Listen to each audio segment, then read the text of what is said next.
Just to Serve TV is live. And we are absolutely live. Not only are we live, Michael Bryant, I am livid, Livid. I am absolutely livid, Livid. There is a war going on women. And surprisingly, it's not only men who are responsible. Tonight, justice is in the crosshairs. Is it in the crosshairs? Yes, it is. It's in our crosshairs because judges and doctors are now in our Justice Serve TV anger crosshairs. Justice, people say, justice.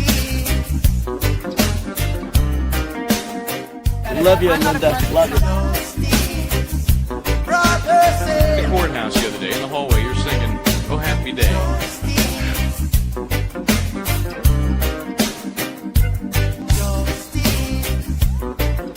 One word prayer. Justice, where are you?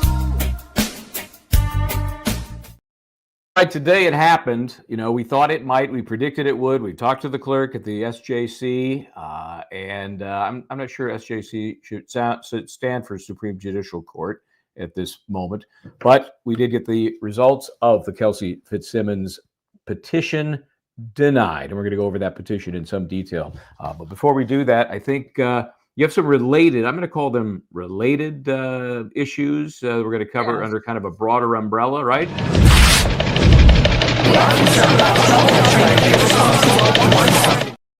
Okay. And Missy is going to back me up with some images as we go along. The first is going to be an article, and this is what we're going to talk about in our Rip and Read. This is a New Jersey, my home state, and New York. I don't know if you want to be proud of that connection at the moment. Go ahead. Yeah, a New York doctor, I'm covering it because it is New Jersey and New York, accused of sexually assaulting a woman at gunpoint in an apartment. I think it may be his apartment. It was his apartment, yeah. It was his apartment. His name is Maurizio Miglietta. He's 56. He met a 28-year woman at a medical networking event, according to the news media, and later invited her to his apartment in the city's financial district, saying that he wanted to mentor her, right? Now, remember, this is kind of like a survivor's networking. He then kissed her without her consent. He then, according to the district attorney, displayed a gun when she tried to pull away and then sexually assaulted her and leaving the gun on the coffee table. She was able to break away from him on the basis that she had something that she had to go to, or else if she didn't, people would know that she would be being kept against her will and things like that. And she was able to escape. And then she went straight to the police. He is being held on $1 million cash bail. But New York works pretty quickly, by the way. He has already been announced. The DA already announced that in the indictment of Dr. Maurizio Miglietta for sexually assaulting women after displaying a firearm happened October 14th. Okay.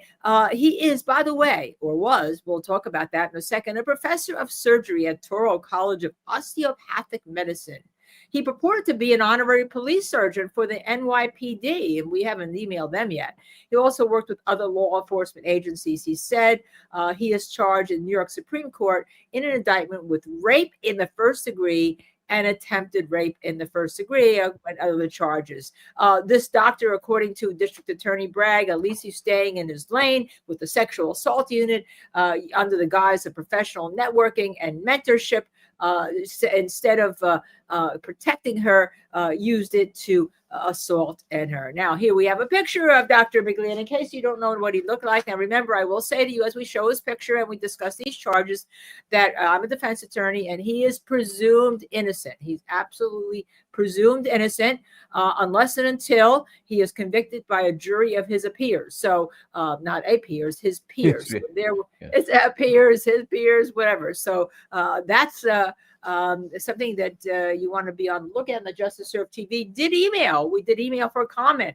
The Hudson Regional Hospital, and we have that email. We did send that out today. There is silence on behalf of that. And we said we're reaching out on behalf of our show. We asked for a comment or statement at this time. We have none to report back to you. We also reached out to Touro University. and because we reached out to chairman of the boards that you can find there in the Hudson Regional Health umbrella, asking if they had any comment, especially with regard to at that point it was just a charge. Now it's a charge and an indictment of Dr. Maurizio Miglietta. And they're apparently closed for certain holidays until Friday. So we did not expect to get a comment back from them. But to discuss this all too important event as part of our longer rip and read here, we have my partner in some cases, but in other cases she does this. She's a women's rights attorney, but she knows more about this subject than almost anybody in the nation. I've had one case when I had my law firm in New Jersey. Tamara Holder is here with us. Tamara, thank you for joining us. And I will say you do have bona fides when it comes to this because we have this is your case. Endeavor Health spending up to $453 million to settle patients former doctors sexually abused them. So I just want to tell you, we don't just bring you the experts, even though I know Tamara personally. She is my friend and she is my partner in some cases. This is a case she did with other law firms. And as I said, she has the bona fides. So Tamara, you supplies that a doctor, and I'm married to a wonderful doctor. He's such a gentleman, Dr. Michel Baden. But are you surprised that indeed to see this kind of charge going on? Tamara, can you hear me? Yes, I am. Can you hear me? Hear Can you. you hear me? Hello? Yeah, after the cases you've had. Yeah. I was quiet for a minute because I was thinking about my answer.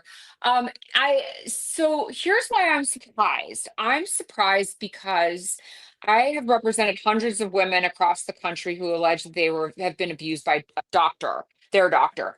And many of those women have reported to the police that there was a crime that they believe had occurred. And more likely than not, there's not even an interview, there's not an investigation. And so I am surprised because generally doctors aren't even investigated. Whoa, that seems to lead to some of the arrogance that I sense. I've done a lot of sexual harassment cases. Hi, Tamara, by the way. I don't think we've officially met, although I've seen and heard and read so much of your stuff. In California, it was not medical related. And maybe it's because there was that certain, the God complex carries over even into these scenarios. What do you think? Yeah, I mean, I think it's beyond a God complex. It's just there's a misogynistic mentality that women aren't going to be believed, that they're complainers, that they are making it up, that they're confused, and that the doctor or the professional knows best.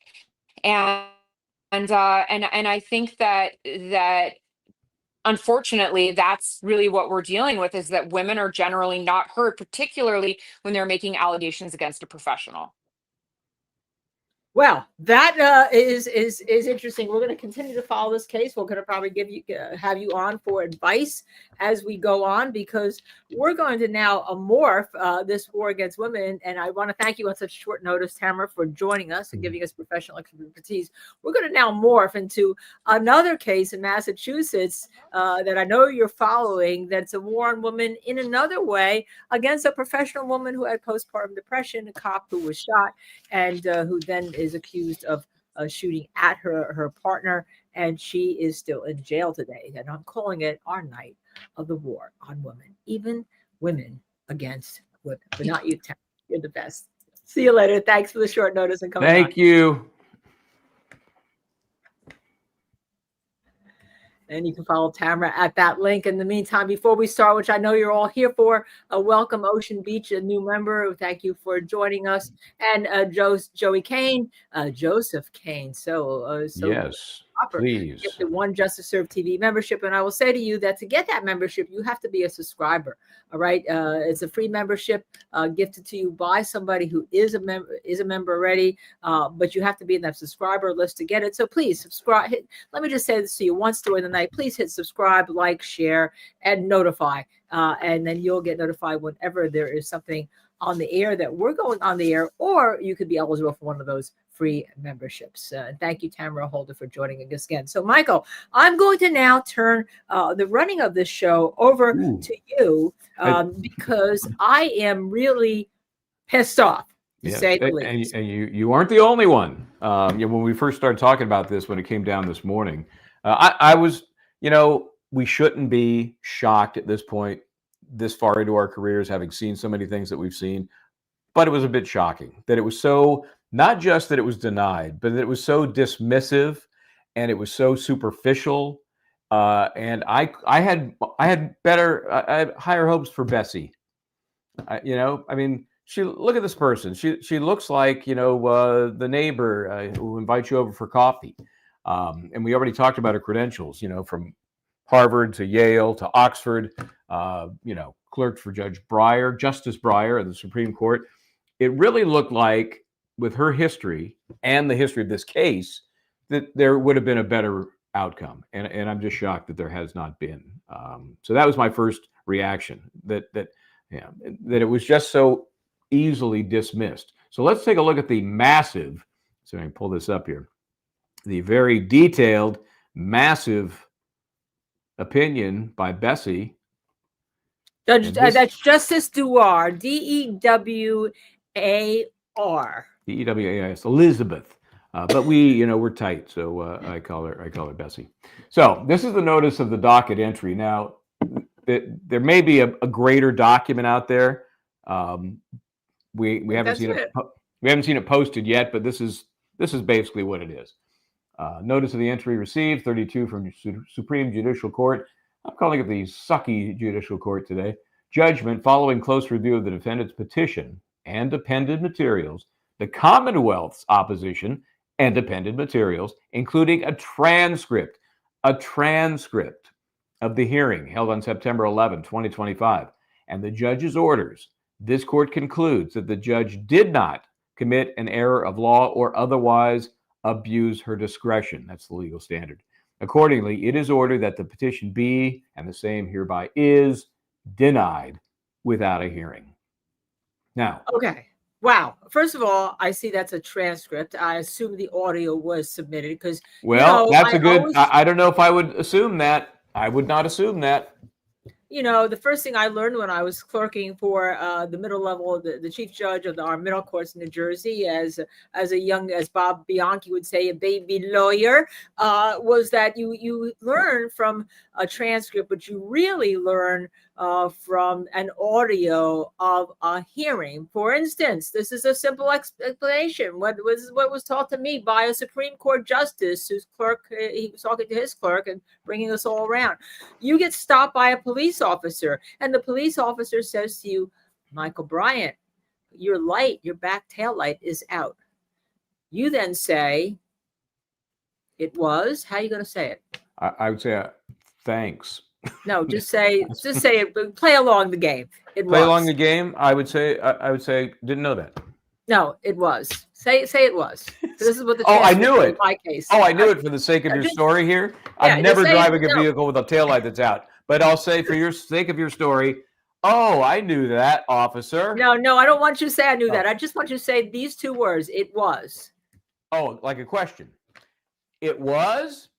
Can you say it like without a question? Oh, it was. Okay, so you just got directed there, right? As to how you say something. It was means yes, an admission. It was is a question. It's not an admission. So you need to hear how it was said, or how the director is going to tell you to say it. So, Michael Bryant, say it as an admission. Make an admission, a confession to the police. It was. Now, say it as, hey. It was? Yeah, you see the difference, everybody? It takes a little while to direct Michael Bryant. But I never know where you're going. But it's just like the Karen Reed case. I hit him. It's the exact same scenario. But I would not assume that the court had the audio. I don't think she would have said, or her clerk, whoever typed this up, including a transcript of the hearing. I think it either would have been left empty, blank, no reference, or there would have been specific reference to audio recording of the hearing. They get a little PO'd in courts, because I've had this come up in cases. The only official transcript or words that are spoken of a court hearing are in the official transcript or words that are spoken, certified to either by the court clerk or by who's ever doing the transcription of the audio in the court at that time. Anything that's video, like you have a TV camera or whatever, let's say it's court TV or Law and Crime or us, and we've been pool cameras recently. We are not an official transcript. So many courts refuse to listen to that because they don't consider that an official transcript of what happened. I would love to see, and we can get our hands on, it may take a minute, but we can get our hands on that transcript if they haven't sealed it. And again, you're right. This is not a transcript of the audio recording. This is the international symbol for certified shorthand reporter. This is the person in the courtroom that is creating that transcript. That's what's submitted to the Supreme Judicial District. It's not what we hear and what we interpret from the audio. It's what that person did. And that's a whole different layer of analysis. Remember, I think it's a she, because that's what I've been told. She is trying to get all of these voices that are cross-talking. And I guarantee you, the impression is not nearly the same as if you hear the audio. And what is she missing because of all that crosstalk? Or maybe because we crosstalk a lot, right? Sometimes we get so I've heard, or we are doing something like we do a normal conversation when you're out to dinner with people and there's crosstalk, or you're doing what a director Robert Altman did when there's crosstalk, because that's how normal people talk, and you hear there sometimes that. It doesn't matter to me, okay? By the way, E. Gray, SPACE, says Bradel specifically submitted the audio and asked her to listen. That doesn't mean she did, assuming if she didn't think it was a transcript. But I have to credit my husband for this, okay? He wanted me to bring this up, and I didn't show this to you, Michael Bryan. You know who that is? Well, I know it's Bart. It's Bart Simpson. Well, man, thank you. I didn't do it. That's when he was accused of being a murderer. By the way, I've played poker with Hank Azaria, who plays the police chief in there. So it's kind of a lot funny. Of the parts. Yeah, a lot of the parts. I couldn't find one very quickly where he was a police chief. But he wanted me to point out that this judge is about, or all the judges, it seems to me, not to him, but he wanted me to say who was the worst attorney, and the worst attorney that he could that he could think of would be not someone from Kafka, because that's too extreme, but you would all know Lionel Hutz. Okay, you all know The Simpsons. Okay, that this judge is these judges that we've seen, maybe, and not, these are not his words, these are my words, the Lionel Hutzes of judgeships. And why? Because Kelsey Fitzsimmons is still sitting in jail, and you and I all know, everyone knows, anyone who's got a moral compass knows that this is absolutely, simply, absolutely wrong. Yep. And that was one of my thoughts. How does anybody, again, who's heard the voice recording, not read a transcript, not read the cold page where they can interpret it however they want, how could anybody who heard how the judge berated not just defense counsel Tim Bradel, but poor guy, probation officer January? This guy's just trying to help, and he's continually indicating that this was not noncompliance. And so the court couldn't go there. The court could not say she is violated because she did not comply. The paperwork didn't exist to do that. So she created her own resolution, which was, you're telling me it is torture for her to do it. I don't want to torture her. That's the last thing the court wants to do. I'm going to do the humane thing. I'm going to put her back in jail so she doesn't have to be tortured with that device. And it's just so ridiculous. So ridiculous. That anybody hearing that unfold knows it's ridiculous. And we just had a review. We were so hopeful about this review. It seems to us that this ruling is excuse me, in anyone who's younger than 18, please close your ears. In the words of my cousin Vinny, everything that these courts just said are bullshit. Okay, right? I mean, and that's being kind. That's being really kind. Because I really think the swear jar is up. So swear jars up. But I really think that, I mean, she went to Harvard. I don't care whether I ever teach there in law school again. I think universities and politicians have a duty to come to the rescue of this person. And the only way, we can vote. Okay. As I have my little vote sign up. This is Vote New York City. We can vote, although judges are elected in Massachusetts. Although the people that appoint them are elected, right? We can pray. Okay, so I have my scriptural rosary up. But it seems that if you want to do the right thing, none of that does the right thing, because Bradel tried to do the right thing by going to the court and saying, look, can we get a modification here? January tried to explain to this judge, this is how it's done. And the lower court refused to listen. And now the Supreme Judicial Justice refused submission, denied without a hearing that there was no error of law or otherwise abuse of discretion. I have a theory, Michael, and I said I would reveal it. I think these are judges protecting their own asses. I think these are judges protecting other justice. That's what I said that earlier. Robes protecting robes. Yes. Robes, right. Yes. And they're not going to have you or me or the public unless the public is really loud. Okay. So get loud, everybody, because you can't have a movement unless you're loud. Okay. They don't want you, me, or the public telling them how they're going to vote. Now, we may see the judge at the lower court judge bring things back, and maybe there'll be a change of her conditions or whatever, but they're not going to have it because they're not going to say it's because you or I or anyone. And the other thing is, Kelsey Fitzsimmons is now a single lone officer who's in jail. She's not part of a massive police union anymore, or she may be. She's not part of the firefighters union. These are, as we saw with Judge Bev, even though you're, again, in Massachusetts, you're appointed. They contribute to political campaigns, these unions, all right?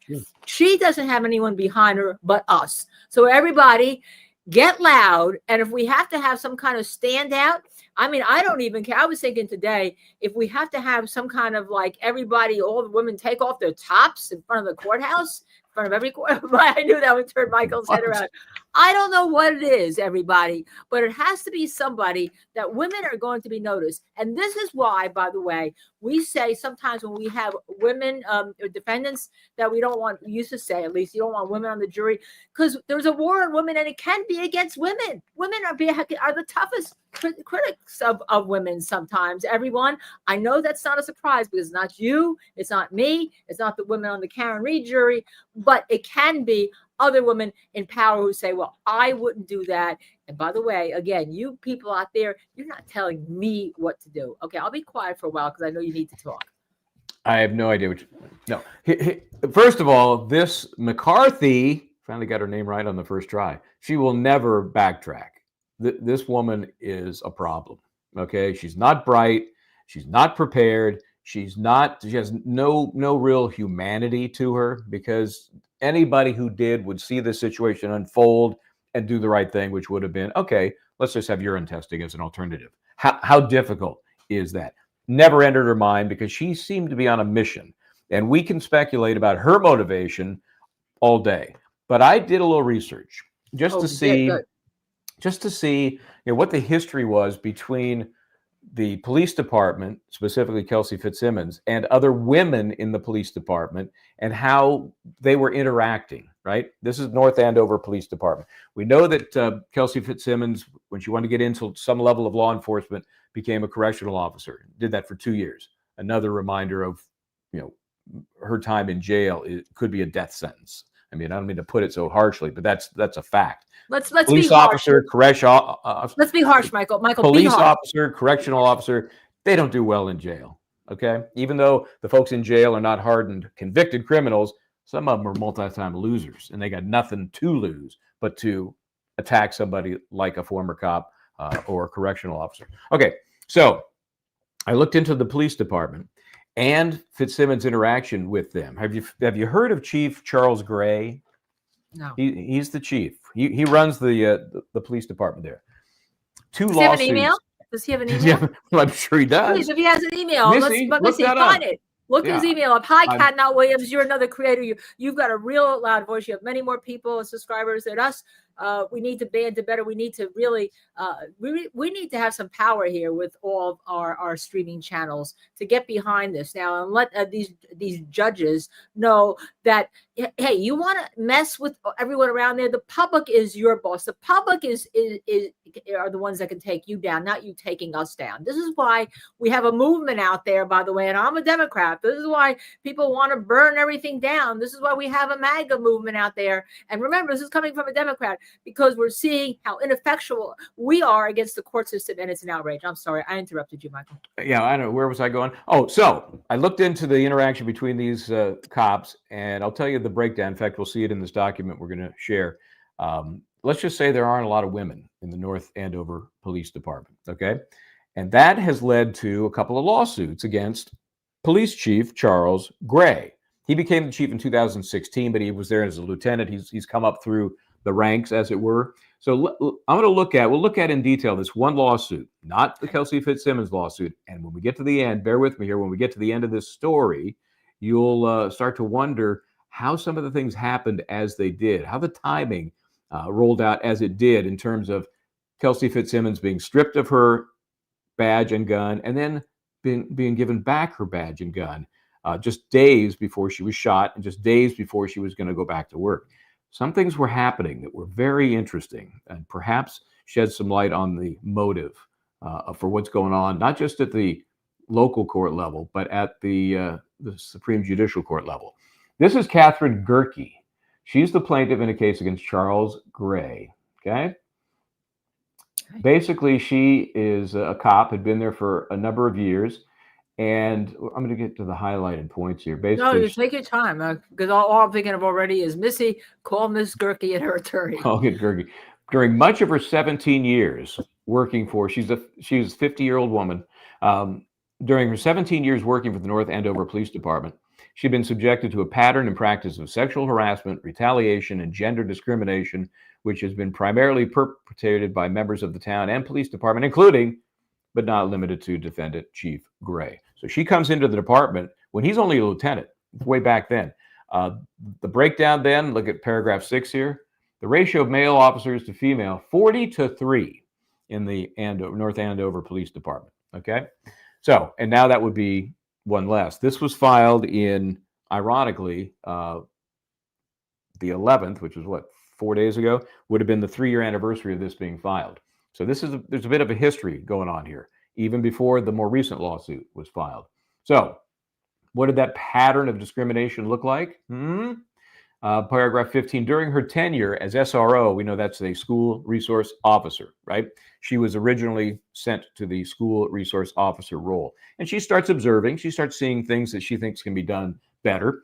Plaintiff complained to then Lieutenant Gray, now Chief Gray, that the department should bifurcate these positions and assign a separate officer responsible for the firearms officer and the court officer positions so that the SRO can focus on the significant issues surrounding the schools and the students. Just her observation from being there, just a recommendation based on that.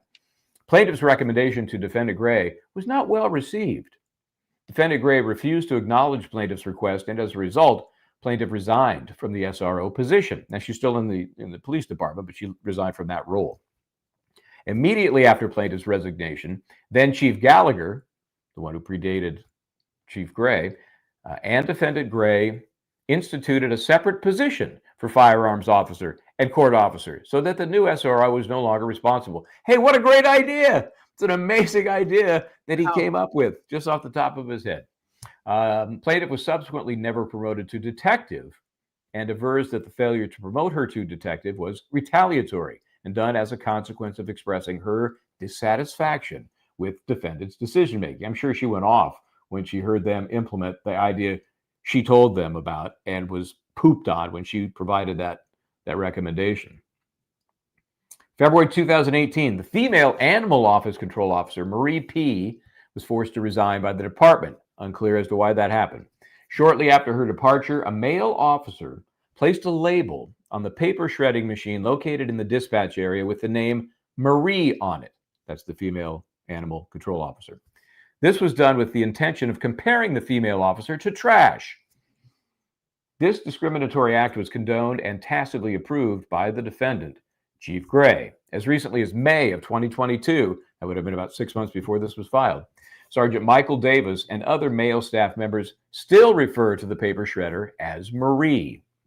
Are you starting to get a sense of the male? Yeah, we're getting a female, sense, right? We've handled a number of these cases. We're getting a sense. Let's keep Yes. going. Let's listen. Let's listen more about this department. Specifically, plaintiff informed the HR director that an officer had stacked 2 large tables directly in front of the basement elevator, barricading any individual from exiting the elevator. The prank was condoned by Chief Gray and ultimately led to another officer exiting the elevator and twisting his knee as he ran into the tables. Well, at least the prank was apparently equal opportunity. Men and women could get in trouble from that. Sergeant Gerke raised her concern, she's the plaintiff, to the HR department that the chief was also performing pranks within the department that were unprofessional. These pranks include, but are not limited to, on multiple occasions, adding salt into officers' coffee and moving officers' personal vehicles from the parking lot to remote locations. Are we in grade school?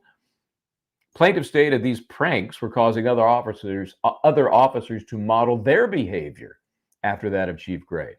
Despite her legitimate concerns, no remedial action was taken by the town of North Andover to address the ongoing behavior. So it sounds like a frat house, right? You know? Mhm. In April 2019, plaintiff objected to and raised concerns to Chief Gray and Administrative Director Jonathan Bonanno regarding the condition of the police department's women's locker room. Plaintiff personally emailed Chief Gray and Mr. Bonanno photographs taken of the women's locker room. Incredibly, these photographs depicted significant areas of existing mold and actual mushrooms that were growing in various areas of the women's locker room. No similar condition of mold or mushrooms were present in the men's locker room.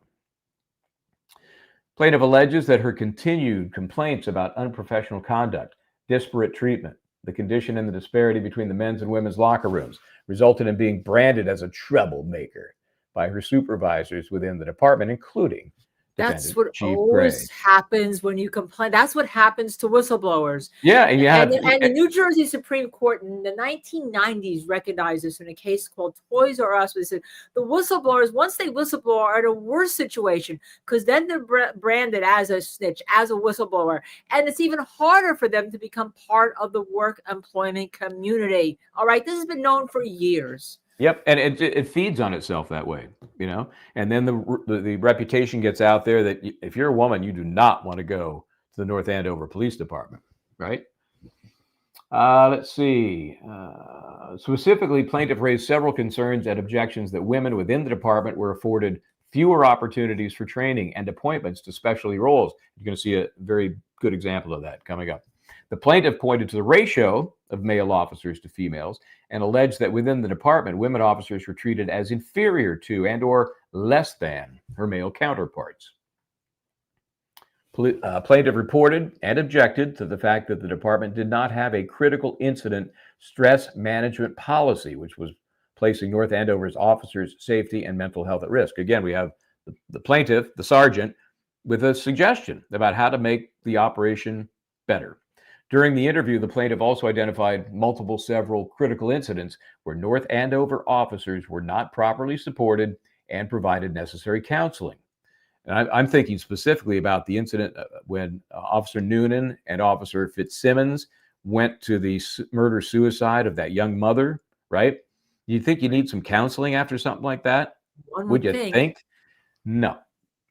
Plaintiff stated that Chief Gray had previously questioned plaintiff on multiple occasions, reading plaintiff's decision making to send prisoners to hospitals to receive medical care, basically concerned that the prisoners might actually need medical attention. Plaintiff stated that Chief Gray routinely questioned plaintiff's decisions to send prisoners to hospital because they were junkies. In February of 2021, another North Andover female animal control officer resigned as a result of the desperate treatment she was experiencing, including disparate treatment. It probably is desperate too. Right, desperate too. Imagine how bad it has to be that your animal control officers, 2 of them, have to resign their position. I mean, that's always a punchline to a joke. You know, it couldn't get hired as a dog catcher, but it's not easy work. And I'm getting the feeling they got zero support. The disparate treatment she was experiencing, including but not limited to being compensated less than her male counterparts.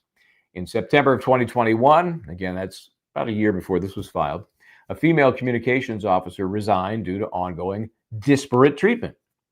In the original contract, now we get to the very mean and deep-seated issue here. Remember, when she came to the department, she had years of experience in some other civil job, and she got credit for that, right? So in terms of pay, they gave her, I think it was second from the top level pay, because she had 7 years elsewhere before she came. So that's a critical thing for those transitioning between different civil service sectors, right? So in the original contract negotiation documentation, there was no mention of the term years of service solely with the town of North Andover. Rather, it was the total years of civil service employed as a police officer. So you can see where they're going here. They're trying to limit the credit you get for years of service. Why? Because it affects your pay. Watch this. Subsequently, And your pension. on March, that's true, because you're only going to live so long, you're only going to work so long. Subsequently, on March 24, 2022, the town of North Andover stated that they had revised the particular terms of the collective bargaining agreement so that only years of service with the town of North Andover were to be credited, and not previous years with civil service. The plaintiff was the only North Andover superior officer who had prior years of service with the town of Hingham, my friends from Hingham, and who would be adversely affected by this change in language. So it just looks like they're targeting her, as she's the only one to be affected. The plaintiff avers that her exclusion from this employment benefit was retaliatory, discriminatory, and purposefully done to financially exclude plaintiff from this benefit as a result of her ongoing complaints and objections regarding Chief Gray and the operations of the police department. Now, I'm a little confused because in 74, she says, paragraph 74, at the same time, a similarly situated male patrol officer, but I thought she was the only one affected. Okay. A similarly situated male patrol officer with prior years of civil service identical to the plaintiff was approved by defendants to have his previous years of civil service time credited for purposes of computing his salary and other employment benefits. So they created the rule, then let a guy have an exception from the rule so that he wouldn't be punished by the new rule. Did they do that for her? No, they did not do that. Plaintiff alleges that the actions by Chief Gray and other employees of the defendant town of North Andover, as fully identified above, are and were designed and intended to discriminate and retaliate against her based on her gender, as one of only 3 sworn female members of the North Andover Police Department. Chief Gray has made previous comments to plaintiff regarding female officers who filed complaints. Well, what does that tell you right there? There's a history of female officers filing complaints, and his belief that they are, quote, setting themselves up for a payday, end quote. Defendant Gray's comments were implying that the reason females file complaints is to be compensated from a lawsuit. This guy sounds like a peach. What a dick. So this is one of the lawsuits filed, and it's got whistleblowing on it. And it's got civil rights violations. It's got intentional and negligent infliction of emotional distress. Who's the attorney? Let's go to the attorney. I want to see the attorney. This is I was hoping it would say Tim Bradle, but and I want to go. It's Tim. It's Timothy Burke. Timothy Burke. He's in Needham, Massachusetts. Missy, you see that? Screenshot that, or Michael has it, obviously. And our plaintiff's name again. Let's give her credit for filing. This is the having done a lot of sexual harassment. Catherine Gerke. Yep. Okay. Let's find Miss Gerke. Let's call her attorney. Let's see whether they or she or he will come on the air with us. Now, they may have settled this case. Maybe they're in the process of settling this case. Maybe now. Maybe now and all. And then you've had other. This is others that you have too. We see that there's others in there, right? And the reason I'm highlighting this one is because it was available. Others have not been available because they've been resolved. So guess who else filed a suit? Well, before you go on that, Missy, when you call the attorney, attorney Tim too. You can ask him, because in discovery he will have all those other lawsuits. Perhaps we can get them, because many of the lawsuits previously required non-disclosure agreements. But really, quite frankly, it's illegal to have a non-disclosure agreement when you're paying money out to somebody in a public policy situation when you're a government. And now it's illegal actually to have it in most situations unless the plaintiff specifically asks for it, at least certainly in our state, and certainly the feds have required that. So let's see Lisa where we Davey with an observation. Lisa Davey 5282. As a chief, he sounds like an ass clown. Okay, all right. I can't disagree.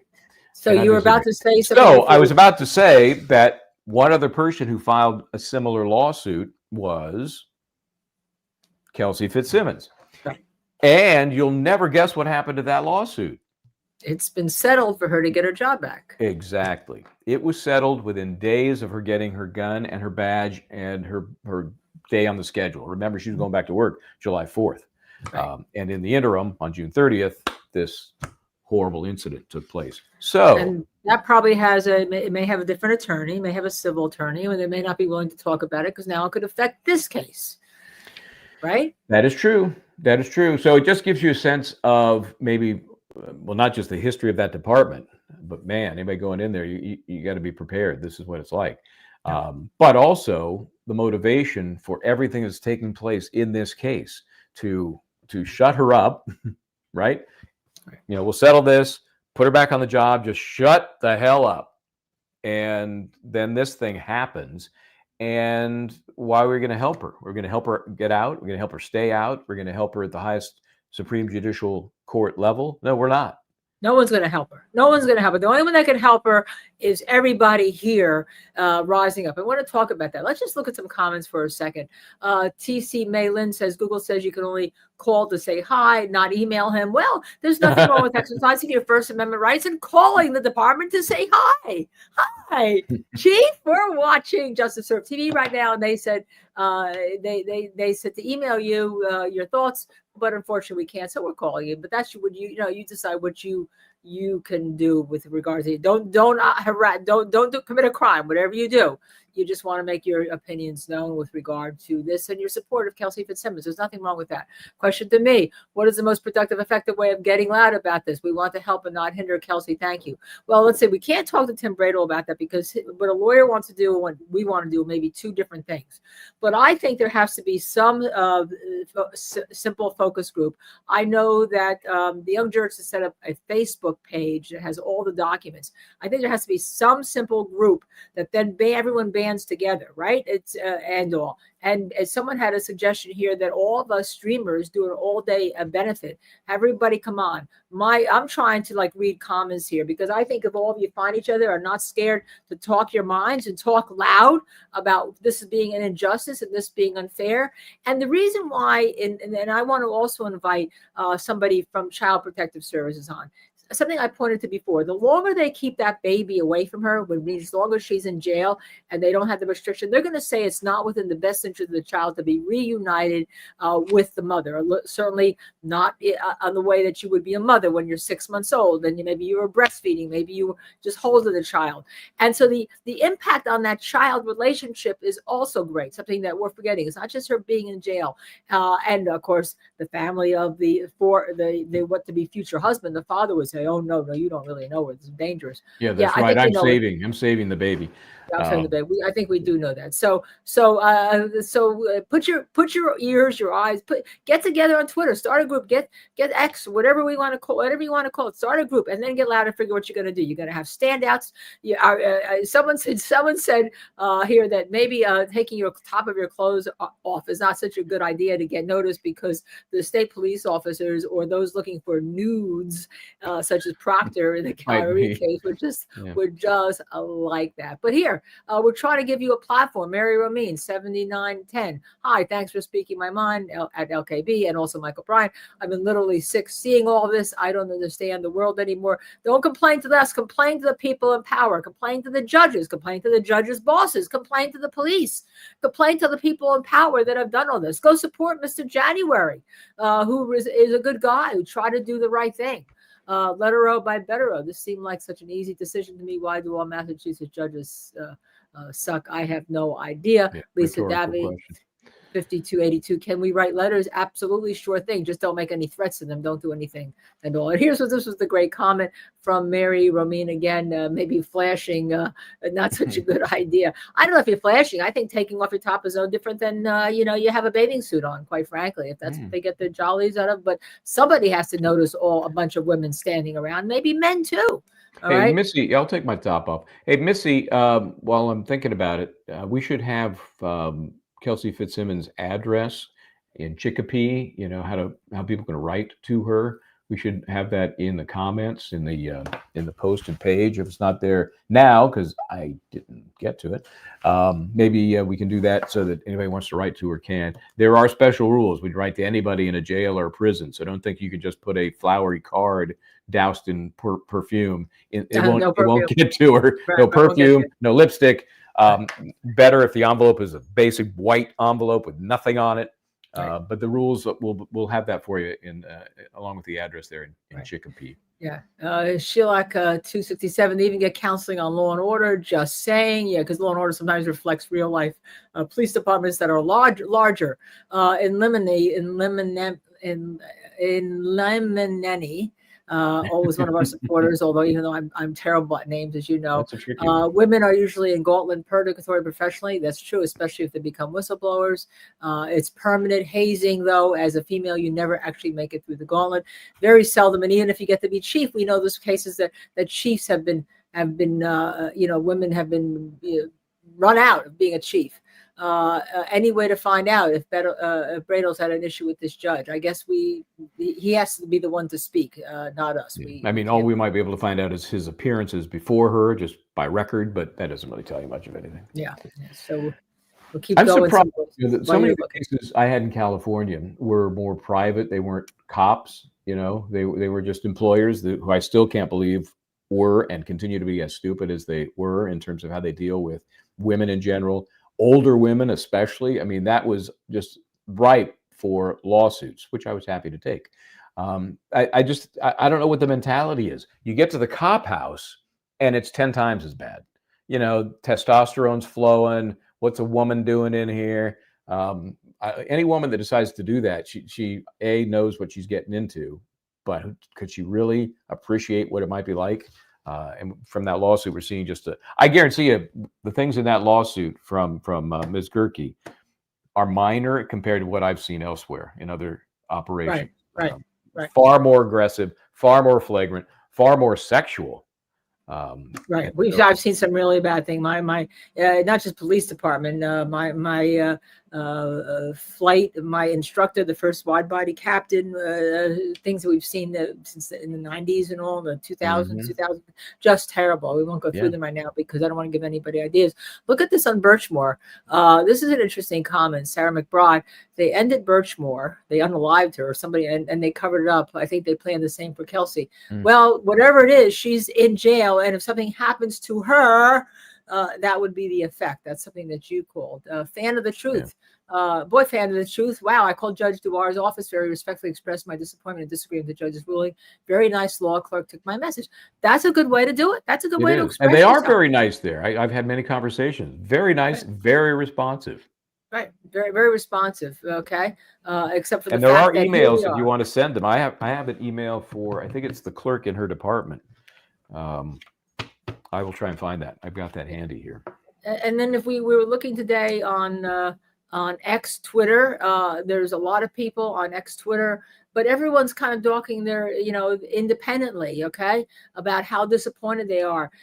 There has to be a knowledge, when you have a movement as was Arlo Guthrie, who was a folk songwriter a long time ago, but folk songs usually have movements in them because that's the way people could express themselves. Poor people could express themselves. And when you have a movement, you got to sing it loud.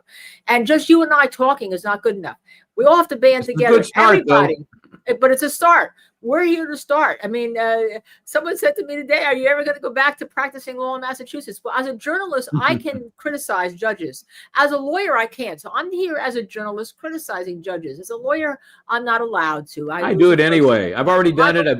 I'd say bring it on. Yeah. 154-899. That's my California bar number. Knock yourself out. I love you, Michael Bryant. That's why we are streaming partners with this channel, because what's happening here is not just fodder for a TV show. This is people's lives. This is also a child's life. It's going to affect this child for a long time to come. All right. And I can't imagine also the lawyers, Tim Bradel, the amount of stress he has with him when he take on cases that are unpopular in the courts, right? Unpopular in the courts. Forget whether it's popular with us, unpopular in the courts. When the judges are against you, when the power is against you, this is what happens. Can you imagine poor Kelsey Fitzsimmons, how she feels right now, Michael?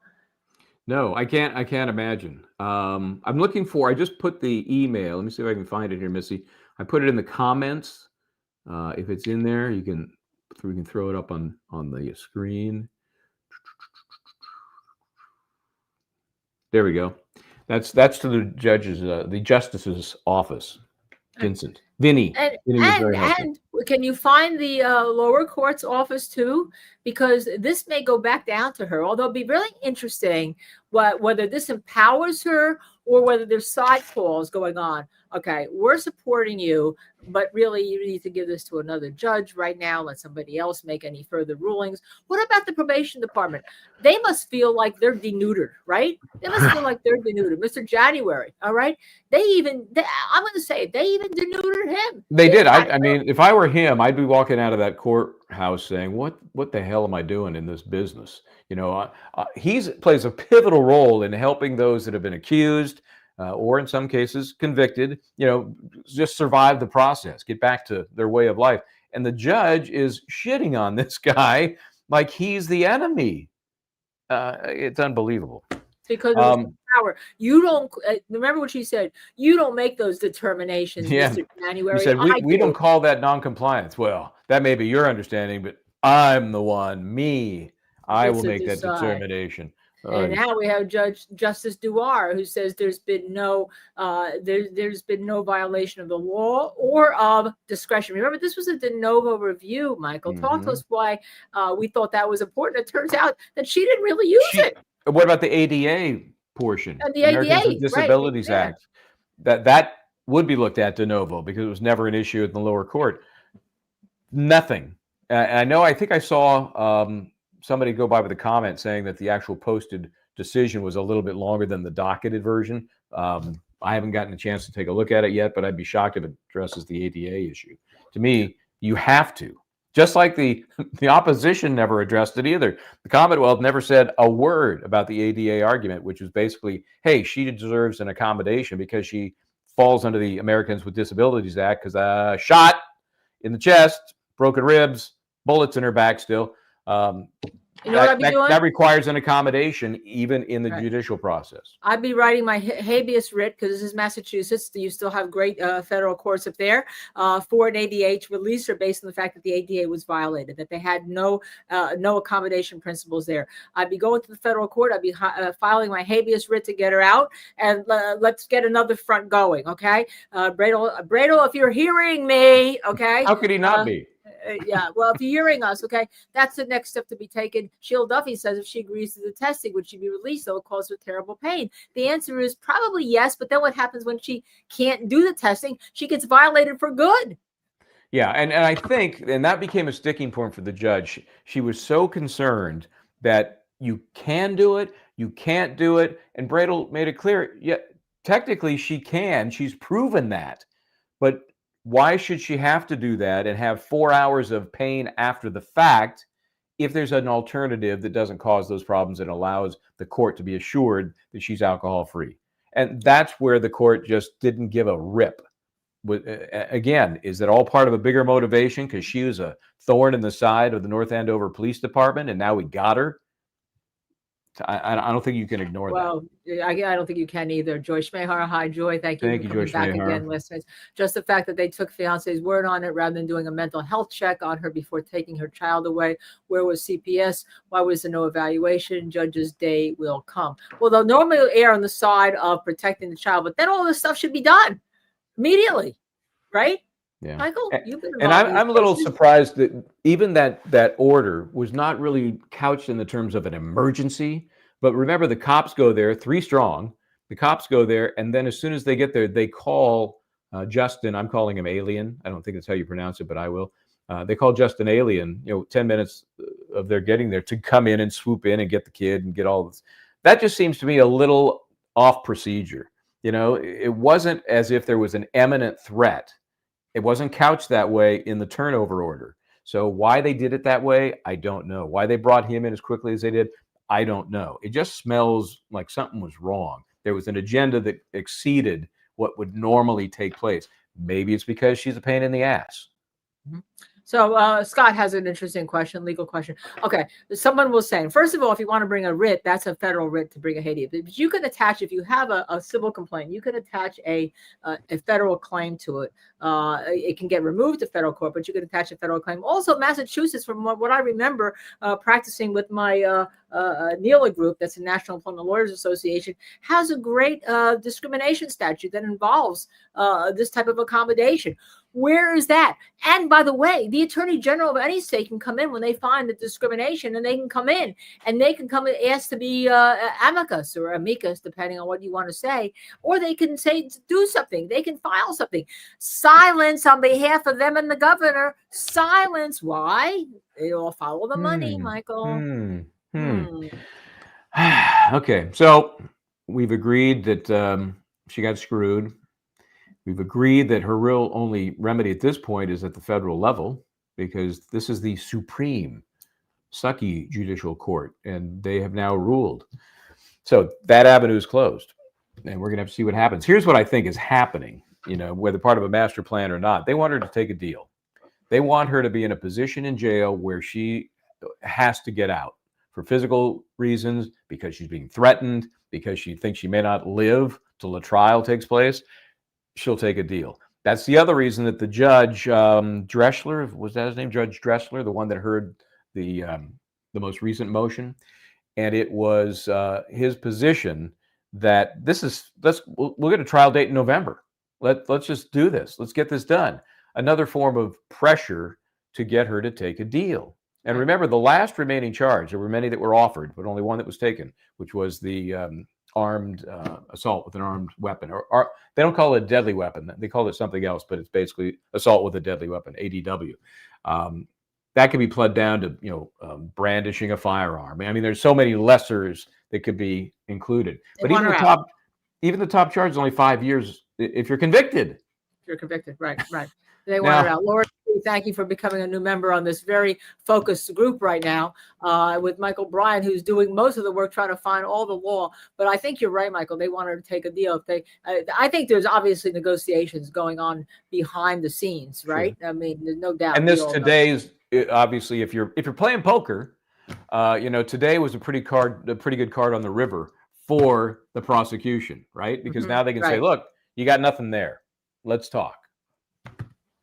Right. And then, but of course, what she has is that baby, right? Now, there's something called reunification. The feds are big on it. I had situations where people accused of actual child abuse, and I'm talking about sexual, abuse, get reunified with their child, because that's the shall we say, the policy that you get money from the federal government because you follow this reunification. I've seen it in cases where a father is being charged with some kind of abuse improperly in order to get a leg up, and there's reunification counselors, and there's reunification therapists, and there's reunification psychologists.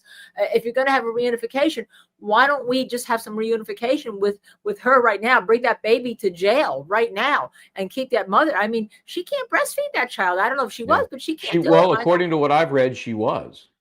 The baby was just barely at 5 months. I don't disagree, Mara.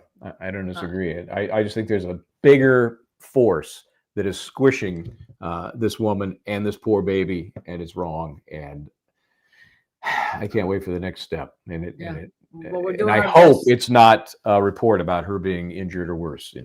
And her partner, where's Officer Noonan, who was on that scene with her when the person when she was pregnant and they went to the scene where there had been a homicide, suicide, right? And all. Young mother and her baby. Come on, Yeah. okay, the mother and the baby. I mean, if you think that she was going to try to shoot you and all, do you have any feelings for her? I guess not, because it's much better to be accepted in your community. I mean, when obviously your testimony before the grand jury, if you did testify, I don't know if you did, didn't go so well because the grand jury didn't indict for assault upon you. Yeah. And With intent to, one of the charges they wanted was intent to murder, and they did not indict on that. So boiled down just to the weapons charge and the assault. So maybe he did say, I don't think she was intending to kill me. Maybe he did step up. We don't know. We don't know. We know that some of the underlying facts from their side, being the Commonwealth, was that she actually pointed the gun at him, right? And that she fired once, but it jammed or misfired. Nothing happened. And she was re-racking the gun. Again, this is the Commonwealth story. Why? Oh, no body cam.